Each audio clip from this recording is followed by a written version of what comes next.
آن زمان که موبدان پیر با نفسهای اهورایی و عیاران خنجر به دست پاک طینت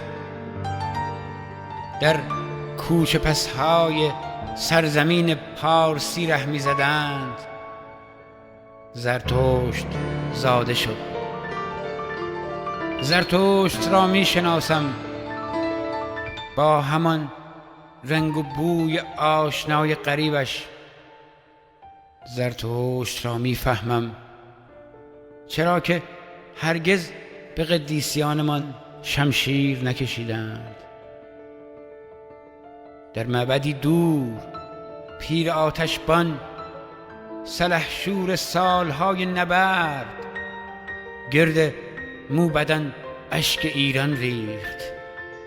آری آری، زرتشت را حس می کنم. چه عاشقانه قدیسیانمان را باور کردند.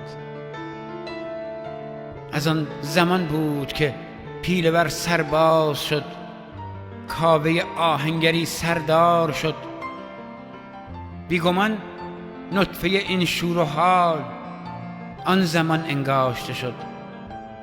آری، زرتشت را باور می کنم. چه عالمانه قدیسیانمان را عارفانه شدند.